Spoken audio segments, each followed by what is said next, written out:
Hey guys, just wanted to do a quick video on a project I've been working on for the past 2 years. No rush. It's a homemade Stanley Cup that I've been building. Um, Actual size, actual weight. Um, so let's get started on what I used for each individual tier.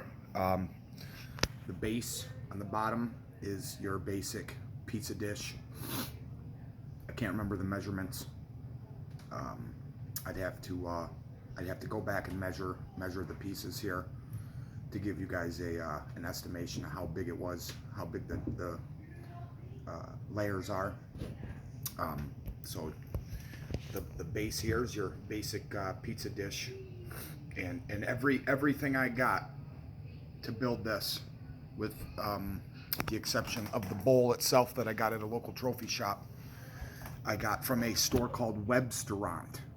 They sell discounted, not discounted, but they sell pots and pans and things you would use for a restaurant or in a kitchen at a reasonable price. For instance, the most expensive layer on the Stanley Cup, I would say, that I paid for was the stock pot, which is this which is the barrel right here, and that was like $60.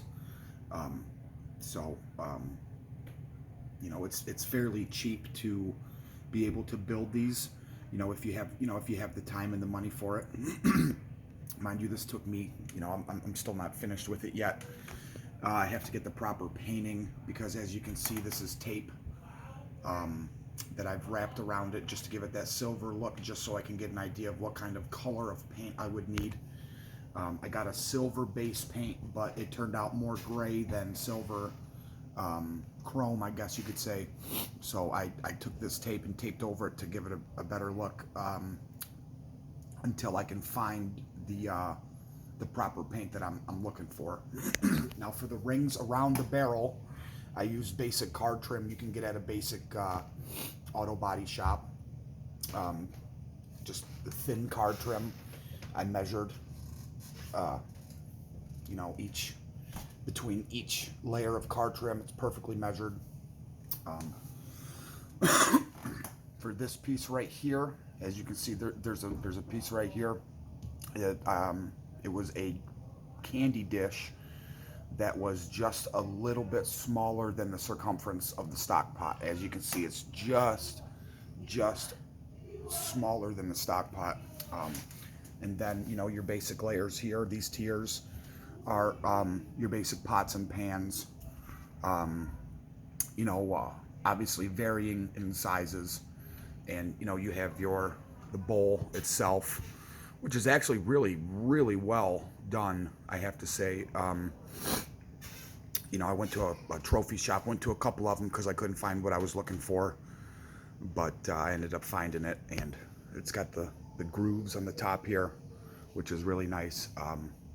But I bolted all of the pans and pots together with bolts.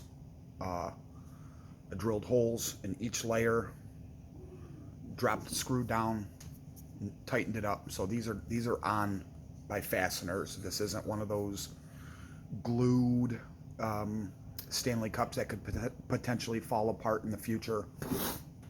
This is as sturdy as it gets. Again,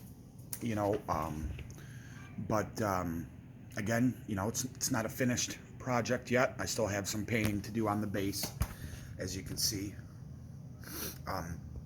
For the base, how I connected the base to the barrel, I used liquid nails. I put about 3 coats of liquid nails around the base, and I can pick it up, I can shake it, and it doesn't even budge.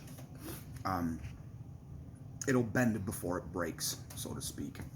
So yeah, I have to get the proper paint for the actual trophy itself. Like I said, I'm really liking the way it looks with this tape on it. I like the color. I don't like the tape necessarily, but I like the color. I have some sanding down to do still before I do paint it. But this is the overall look of my homemade Stanley Cup. Again, it's actual size, full size, and it's got some weight to it, obviously, you know, because of all the pots and pans and the stock pot. So it feels authentic, it feels real. In the future, what I would like to do is I would like to get a Dremel tool and engrave all the teams that won the Stanley Cup from the year that I was born up until most recent, which would be 1989 Calgary Flames. And I don't have the sleight of hand to put the names with the teams. Unfortunately, I wish I did, but I don't have that patience, and I don't have the the sleight of hand to do that.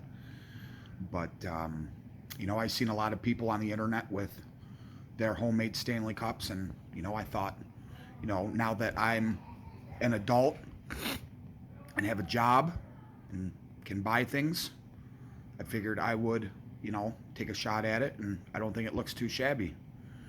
So tell me what you guys think. Appreciate it. And if there's any questions, go ahead and leave them in the comments below. All right, guys, have a good day. Bye.